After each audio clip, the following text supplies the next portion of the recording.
Hello students, welcome to winning online classes. जैसे कि आप लोगों को पता होगा कि जो 11th क्लास का है बेसिकली उनके भी जो एग्जाम है दिसंबर से स्टार्ट होने वाले हैं।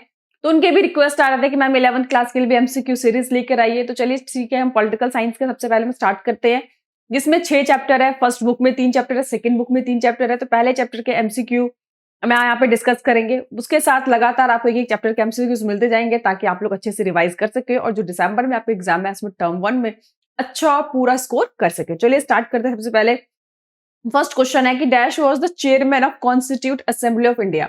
कि जो कौन इसमें से 4 ऑप्शन दे रखे हैं कि कौन इसमें से चेयरमैन थे कॉन्स्टिट्यूट असेंबली के। इसमें बच्चे कंफ्यूज होते हैं, ध्यान रखना। एक चेयरमैन है ड्राफ्टिंग कमेटी के और एक है कॉन्स्टिट्यूट असेंबली के। तो याद रखना है वो जो ड्राफ्टिंग कमेटी के जो प्रेसिडेंट थे, चेयरमैन थे, वो तो भीमराव अंबेडकर जी थे। लेकिन यहाँ पे जो कॉन्स्टिट्यूट असेंबली का पूछा गया तो उसका आंसर है डॉक्टर राजेंद्र प्रसाद। ठीक है, इसमें कंफ्यूज नहीं होना, ड्राफ्टिंग के थे भीमराव अंबेडकर। तो अब नेक्स्ट क्वेश्चन मैंने वो भी कवर किया ताकि कंफ्यूजन ना हो, क्लियर हो जाए कि dash was the chairman of the drafting committee. जो ड्राफ्टिंग कमेटी के जो चेयरमैन थे वो थे भीमराव अंबेडकर जी, डॉक्टर भीमराव अंबेडकर। नेक्स्ट है कि total number of drafting committee, जो ड्राफ्टिंग कमेटी के टोटल जो मेंबर थे वो कितने थे। तो आपके पास 4 ऑप्शन दे रखे, सही आंसर इसका है 7 मेंबर्स के। नेक्स्ट है इंडियन कॉन्स्टिट्यूशन वाज कंप्लीटेड। ध्यान से देखना है कि इसमें क्वेश्चन को ठीक से पढ़ना है। मैंने 12th के बच्चों को भी कहा और आपको भी वही चीज मैं बार बार कहूंगी कि जल्दबाजी में आपको क्या होता है, क्या है कि कई बार हम क्वेश्चन को ठीक से नहीं पढ़ते, इतने एक्साइटमेंट हो जाता है कि सारे आंसर आते हैं। तो क्वेश्चन को पढ़ना बहुत इंपॉर्टेंट है। आप पढ़ोगे, क्वेश्चन को समझोगे तो आंसर आपको आते ही होंगे। तो यहाँ पे पूछ रहा है कॉन्स्टिट्यूशन कंप्लीट कब हुआ था। बच्चे एक नजर में देखते हैं तो उनको 26 जनवरी भी यहाँ पे दिख रहा है 1950। तो फटाफट से कहते हैं संविधान लागू कब हुआ था। लागू नहीं पूछ रहा, बनकर कब तैयार हो गया था। तो इसका सही ऑप्शन है फोर्थ का ए, 26 नवंबर 1949। नेक्स्ट है the freedom of speech and expression, यानी कि आपको मन की बात बोलने की आजादी है, भाषा की जो अभिव्यक्ति है वो बेसिकली कौन से आर्टिकल के अंदर यहाँ पे आता है। तो यहाँ पे 4 ऑप्शन दे रखे, सही आंसर है इसका आर्टिकल 19 के अंदर आते हैं। बाकी जो है हम लोग जब राइट्स पढ़ेंगे उसमें और डिटेल में पढ़ेंगे। अभी फिलहाल फर्स्ट चैप्टर के हिसाब से हम लोग एमसीक्यू डिस्कस कर रहे हैं। कह रहा था idea of preamble is borrowed from, यानी कि कौन से देश से हम जो प्रस्तावना जो हम लोगों ने अपने कॉन्स्टिट्यूशन में शामिल किया वो कौन से देश से हमने कॉपी की है। कनाडा से, यूके से, यूएस से या फ्रेंच से। तो सही आंसर सबको पता कि हमको हमारे संविधान को उधार का संविधान भी कहा जाता है। आपने चैप्टर देखा तो पढ़ा। तो क्यों कहा जाता है ये हम सभी जानते हैं, क्योंकि हम लोगों हमारे जो कॉन्स्टिट्यूशन है बहुत बाद में बना था। तो जितने भी देश के पहले से बन चुके थे, जिन देशों की कुछ अच्छी चीजें थी उनको हम लोगों ने अपने कॉन्स्टिट्यूशन से उठाकर ले लिया था। तो ये जो प्रीएमेबल है हमने कहां से लिया था, यूएस के कॉन्स्टिट्यूशन से। नेक्स्ट कह रहा है the word does not appear in the Indian constitution, की इनमें से कौन सा शब्द जो है बेसिकली आपको इंडियन कॉन्स्टिट्यूशन में नहीं देखने को मिलता है। इसका आंसर है फेडरल। जो फेडरल, हालांकि हमारा जो देश है, सरकार है, वो फेडरलिज्म है, पर कॉन्स्टिट्यूशन में इस वर्ड का मेंशन नहीं किया गया। भारत को हमेशा क्या कहते हैं, तो यहाँ पे है कि the constitution is a body of, तो किसको जो कॉन्स्टिट्यूशन है किसका है, तो बेसिक यहाँ पे जो हमारे देश के जो लॉज है, रूल्स है, उसको यहाँ पे बेसिकली यहाँ पे दिखाया गया है। कह रहा है body of fundamental principle according to which state constitution is known as a. तो यहाँ पे इसका आंसर है कॉन्स्टिट्यूशन। उसको क्या कहते हैं, संविधान कहा जाता है, जिसके हिसाब से किसी भी देश को चलाया जाता है। तो यहाँ पे लॉ को गलती से मार्क हुआ है, वास्तव में जिसका आंसर है वो क्या है, केवल और केवल बी है, कॉन्स्टिट्यूशन, संविधान। नेक्स्ट है कि India borrowed the provision of first pass the post system, यानी कि जो सर्वाधिक वोट जिसे मिलेंगे, सबसे ज्यादा जिसको वोट मिलेंगे वही जीतेगा, ये जो है सिस्टम है वो हमने किस देश से कॉपी किया है। तो इसका आंसर है ब्रिटिश कॉन्स्टिट्यूशन से, कि ब्रिटिश कॉन्स्टिट्यूशन से हमने इस चीज को कॉपी किया। बताया मैंने, अभी हम और भी बहुत सारी चीजें पढ़ेंगे कि किस देश से हमने कौन सी चीजें ली, किस देश से कौन सी चीजें लिए। ये बहुत इंपॉर्टेंट है आप लोगों को, जिन बच्चों को सपोर्टिंग मटेरियल स्कूल से मिलता है, गवर्नमेंट स्कूल में बहुत अच्छी एक बुक है, उसमें बहुत अच्छे से क्लियरली मेंशन किया गया, देश दिए गए, क्या क्या चीजें किस देश से लिया, वो बहुत अच्छे से लिखा गया। अगर आप लोगों को अगर ऐसी चीजें अवेलेबल है तो ठीक है, नहीं तो आप मुझे बता दीजिएगा, मैं उस पर आपको सेपरेट एक पीडीएफ बना के इसमें डाल दूंगी ताकि आप लोगों को पता चल जाए किस देश से क्या क्या चीजें उधार ली गई है। नेक्स्ट कह रहा है कि विच of the following provision of the Indian constitution was pass without virtually any debate. देखिए जो भी हमारे कॉन्स्टिट्यूशन में डाले गए हर चीज पे एक लंबा बहस हुआ, लंबी बातचीत हुई, इस पे भी पक्ष विपक्ष में बातचीत हुआ, फिर जाके उस पर एक कॉमन राय बनी। लेकिन एक ऐसी चीज था कि जिसमें बेसिकली कोई डिबेट नहीं हुआ, जिस चीज के लिए सभी लोग एग्री हो गए, एक साथ एग्री हो गए, तो वो कौन सा था। तो इसका आंसर है 11th का ए, इंट्रोडक्शन ऑफ यूनिवर्सल सफरेज, जिसे हम बोलते हैं सार्वभौमिक वैश्विक अधिकार। कि जिसमें पहले तो खैर 21 साल था, आपको पता होगा वोटिंग देने की, जो भी पर्सन 21 साल की एज से अधिक है सभी को वोटिंग का अधिकार है। जेंडर के बेसिस पे, कलर के बेसिस पे किसी तरह का कोई डिस्क्रिमिनेशन, भेदभाव नहीं किया जाएगा। लेकिन बाद में 1989 में बाद में अमेंडमेंट करके 21 से 18 साल उसको कर दिया गया था। तो ये एक ऐसी चीज थी जिसपे कोई डिबेट नहीं हुआ, सभी लोग अपनी रायमती एक बार में बना लिए। नेक्स्ट है कि the member of constitution assembly were, जो मेंबर्स थे कॉन्स्टिट्यूशन असेंबली के, वो कैसे चुने गए थे? क्या वो डायरेक्टली चुने गए थे, क्या वो इनडायरेक्टली चुने गए थे, या कांग्रेस और मुस्लिम लीग के द्वारा अपॉइंटेड थे, नॉमिनेटेड थे या अपॉइंटेड थे? तो इसका आंसर है इनडायरेक्टली वो इलेक्टेड हुए थे। नेक्स्ट है कि India borrowed the directive principle of the state policy from, कि किससे डायरेक्टिव प्रिंसिपल, राज्य के नीति निर्देशक तत्व, आपको पता ही है जैसे फंडामेंटल राइट्स है वो तो संविधान को देना कंपलसरी है जो भी नागरिक हमारे देश के, लेकिन जो राज्य के नीति निर्देशक तत्व जिसे हम कहते हैं directive principle of state policy, ये जो है वो किस देश से हम लोगों ने उधार लिया? तो इसका आंसर है आयरलैंड से हम लोगों ने इसको वहां से कॉपी की थी। नेक्स्ट है कि fundamental duties are added in the dash of the constitution by dash amendment, कहां पे हमने इसको डाला कॉन्स्टिट्यूशन के और किस अमेंडमेंट के थ्रू डाला हमने इसको? तो इसका आंसर है 4th A पार्ट और 42 अमेंडमेंट के तहत हमने इसको डाला। Who made the constitution of India, Bharat का संविधान किसके द्वारा बनाया गया है? तो इसका आंसर है हमारा कॉन्स्टिट्यूशन जो असेंबली है उन सब के द्वारा इसको मिलके बनाया गया। नेक्स्ट है which of these not a function of the constitution, ये संविधान का इसमें से कौन सा फंक्शन नहीं है? कि guarantee of the right of citizen बिल्कुल देता है, it marks the different sphere of power and different branches, तो गवर्नमेंट बिल्कुल सही है, सरकार के जो अलग अलग डिफरेंट अंग है, ब्रांचेस है, उनको एक पावर देता है। Ensure the good people come to power, भैया ये कोई भी संविधान नहीं एंश्योर कर सकता है कि जो पावर है वो अच्छे लोग, it give the expression to some shared value, तो जिसका आंसर है 16 का C, ये जो है कॉन्स्टिट्यूशन का फंक्शन नहीं है। नेक्स्ट है democracy is a government of the people by the people for the people, ये बहुत फेमस पॉपुलर जो लाइन है वो किनके द्वारा स्टेटमेंट में कहा गया? JS मिल्क के द्वारा, TH ग्रीन के द्वारा, अब्राहम लिंकन के द्वारा, महात्मा गांधी के द्वारा? तो इसका आंसर है अब्राहम लिंकन, ये जो स्टेटमेंट है जो है अब्राहम लिंकन के द्वारा कहा गया। ठीक है, C इसका करेक्ट ऑप्शन है, अब्राहम लिंकन। चलिए नेक्स्ट क्वेश्चन है the philosophy under the Indian constitution Constitution was embodied quite early in the objective resolution which was moved in the first session of Constitution Assembly on 30th December 1946। ये तो सबको पता है हमारे देश में जो कॉन्स्टिट्यूशन असेंबली हुई थी 30th दिसंबर 1946 में, जिसमें इंडियन कॉन्स्टिट्यूशन के जो ऑब्जेक्टिव रेजोल्यूशन था, उद्देश्य प्रस्ताव जिसे कहते हैं, ये किनके द्वारा मतलब बेसिकली लाया गया था? तो जवाहरलाल नेहरू जो है इसका करेक्ट आंसर है।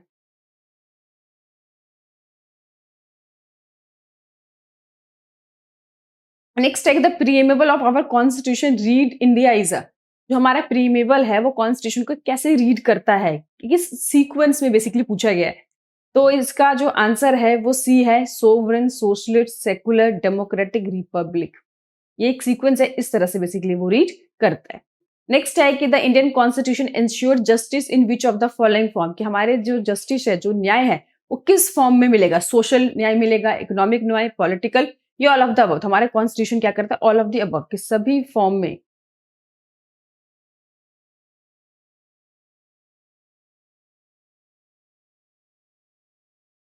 इसका आंसर है all of the above. Next है the idea of liberty, equality, fraternity in the preamble, ये हमने किस देश से लिया है? ये भी बहुत इंपॉर्टेंट क्वेश्चन है, इसका आंसर है फ्रांस। फ्रांस से हमने बेसिकली वहां से कॉपी किया था। ये तो आपको बहुत अच्छे से करना है, किस देश से हमने क्या लिया, किस देश से हमने क्या लिया। तो आप क्या करना है इसके लिए कि एक जो भी देश है बेसिकली फ्रांस से, कनाडा से, US से, UK से, आयरलैंड से, इन 5-6 देशों से हमने चीजें उठाई और इन्हीं में से क्वेश्चन आते हैं। तो आप 5 या 6 देश का जो भी कॉलम बना लेगा और किन किन चीजों को कहां से ले गया उसको एक जगह पर लिख लीजिएगा ताकि आपको अच्छे से समझ में आ जाए। नेक्स्ट है कि the member of the constitution was indirectly elected by the member of provisional legislature assembly that had been establish under the, ये किसके अंडर में एस्टैब्लिश हुए थे? तो इसका आंसर है गवर्नमेंट ऑफ इंडिया 1935। और हमारे कॉन्स्टिट्यूशन को जो गवर्नमेंट ऑफ इंडिया 1935 है, 75% जो कॉन्स्टिट्यूशन के अंदर चीजें डाली गई है वहीं से डाली गई है। तो नेक्स्ट क्वेश्चन हमारा 22 का हमारा हो गया। 22 के बाद 23rd है द कॉन्स्टिट्यूशन असेंबली स्पेंड, कि संविधान को बनाने में कितना टाइम लगा, बेसिकली कितना टाइम उन्होंने स्पेंड किया इस कॉन्स्टिट्यूशन को बनाने के लिए। एक लंबा टाइम लगा, हम सबको पता है। तो इसका सही आंसर है 2 साल 11 महीने और 18 दिन लगे। सोचिए लगभग 3 साल इसको कह सकते हैं, लेकिन अगर हम पूरी properly day to date calculate करें तो 2 साल 11 महीने 18 दिन में एक लंबा टाइम पीरियड होता है। इतनी सारी बहसें हुई हमारी, क्योंकि हमारे देश में different different culture, languages, religious लोग रहते हैं। सभी की जो इमोशन का ध्यान रखना था, सभी सेक्शन को लोगों का ध्यान रखना था। एक बहुत बड़ी लंबी बहस हुई, लोग जनता का ओपिनियन देखा गया, हर एक कास्ट जो लोग हैं उनके बारे में सोचा गया, और तब जाके इतनी लंबी बहस के बाद इस संविधान का निर्माण किया गया। एक लंबा पीरियड टाइम लगा। नेक्स्ट है the member of the constitution assembly indirectly elected है, ये तुमको पता है। तो उसमें से ब्रिटिश इंडिया कितने मेंबर थे, प्रिंसली स्टेट के कितने मेंबर थे, और चीफ कमीशन प्रोविंस के कितने मेंबर थे। इसका करेक्ट आंसर है 292। 24 का सी जो है, ये 292 ब्रिटिश इंडिया के थे, 93 के जो प्रिंसली स्टेट के थे, और जो 4 थे कमिश्नर प्रोविंस के। तो इस तरह से मेंबर्स को लिए गए थे। Dash present objective resolution the constitution assembly, की संविधान सभा के अंदर जो उद्देश्य प्रस्ताविका था, जो ऑब्जेक्टिव रेजोल्यूशन थी, किसके द्वारा पास किया गया। अभी मैंने बताया क्वेश्चन को घुमा के, यहाँ पे सिंपल पूछा, उसमें घुमा के पूछा था। तो इसका सही आंसर है जवाहरलाल नेहरू के द्वारा किया गया था। नेक्स्ट है एसर्शन रीजन। भैया 12th क्लास में आ रहा है तो आपके में भी आ सकेंगे एसर्शन रीजन के क्वेश्चन।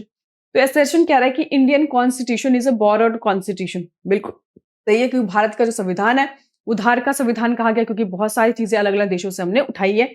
बिल्कुल सही देखा हमने, यूएस से, यूके से, फ्रांस से, कनाडा से।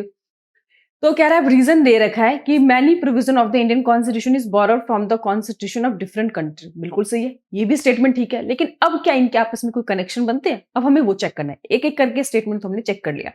तो एसेशन कह रहा है कि Indian constitution is a borrowed constitution, क्योंकि बहुत सारे जो प्रोविजन है भैया हमने अलग अलग देशों से लिए। बिल्कुल सही है, तो उसको एक्सप्लेन भी कर रहा है। इसके साथ में लग रहा है ना, ऊपर वाले जो स्टेटमेंट है उसको नीचे वाले के साथ कुछ कनेक्शन है, वो उसको एक्सप्लेन कर रहा है।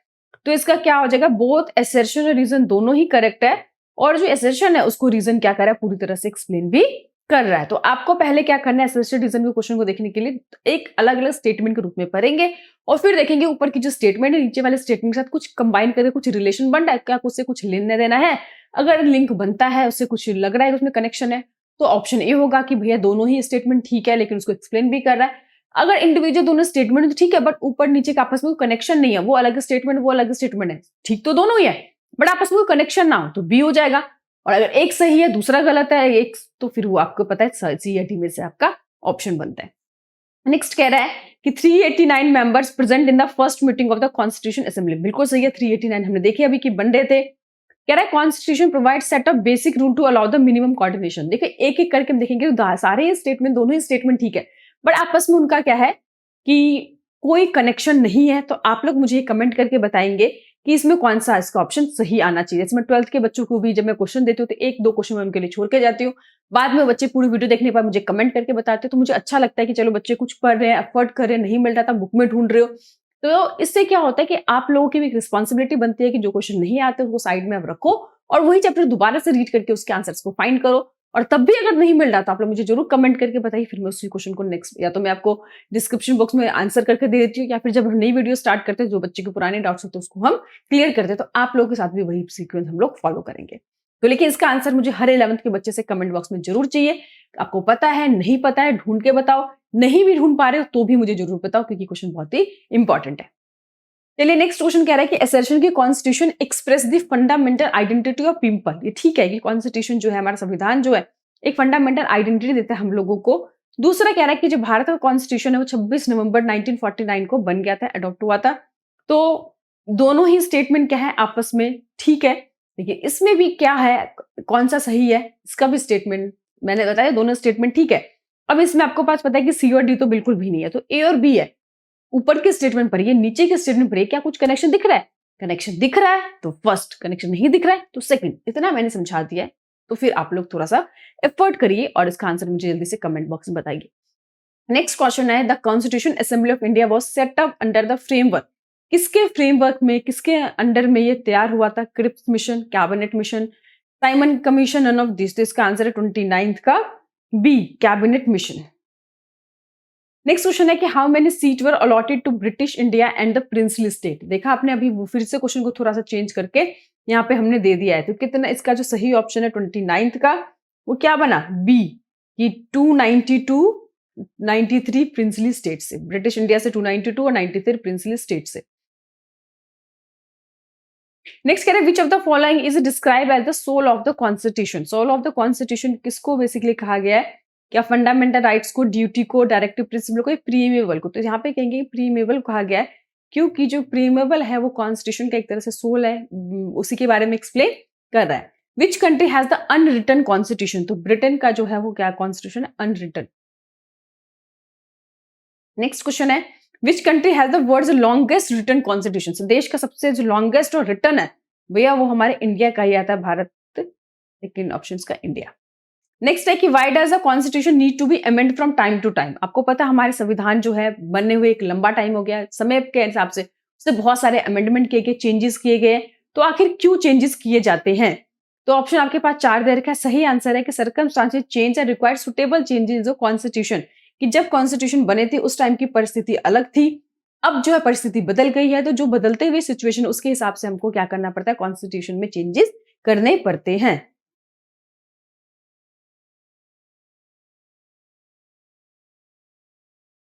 नेक्स्ट है कि what can be rightly said about the Indian constitution? Indian constitution के बारे में हम क्या कह सकते हैं? ये पूरी तरह से रिजिड है, जिसमें कोई चेंज नहीं कह सकता, बहुत फ्लेक्सिबल है, जब चाहो उसमें चेंजेस कर दो भैया, वो भी अच्छी चीज नहीं है। जब जब उसको आसानी से बदला ऐसे तो उसकी कोई वैल्यू क्या हुई?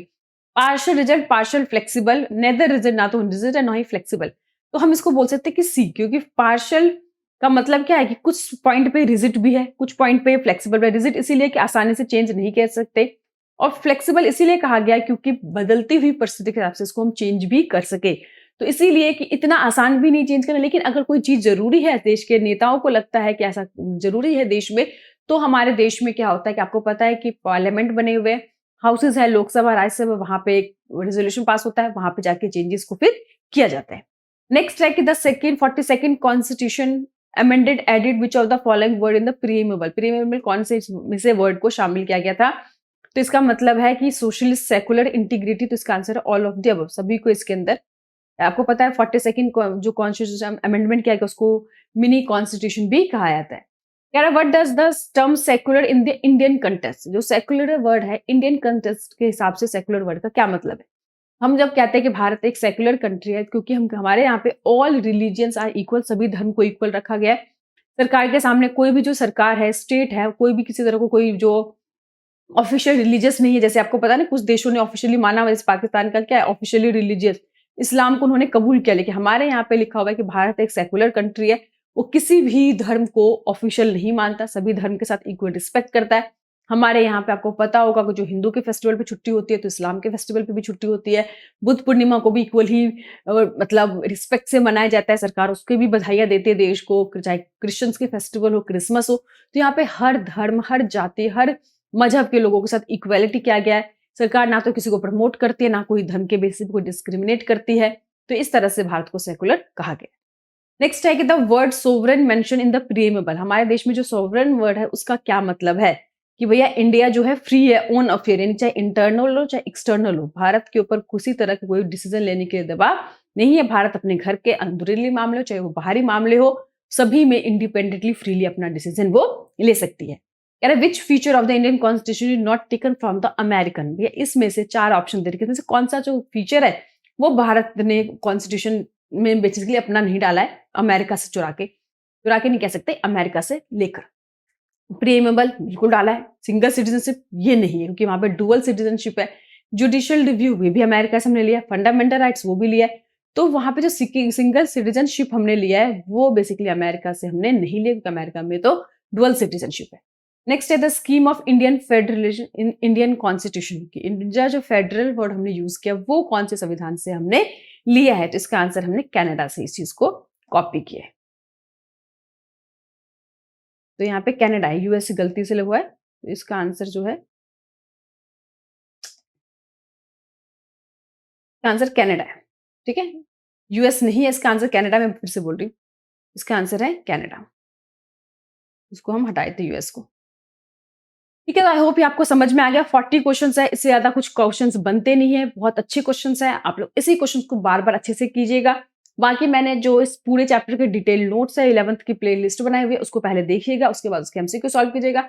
उसमें भी कोई दिक्कत हो आप लोग मुझे कमेंट करके बता सकते हैं। जैसे 12th के बच्चों के साथ जुड़ी होती पूरी कोशिश है कि जो नवंबर का मंथ है वो 11th के बच्चों की मैं उतनी हेल्प कर सकूँ जितना 12th के बच्चों कर रही हूँ। तो आप लोग मुझे कमेंट करके जो 2 क्वेश्चन मैं आप लोगों को आज देकर जा रही हूँ, ज़रूर उसका रिप्लाई कीजिए। आप लोग के रिप्लाई आएँगे तभी मैं ज़्यादा मोटिवेट हो पाऊँगी और आप लोगों के लिए ज़्यादा से ज़्यादा और वीडियो और दूसरे सब्जेक्ट्स के भी बना पाऊँगी। Thank you.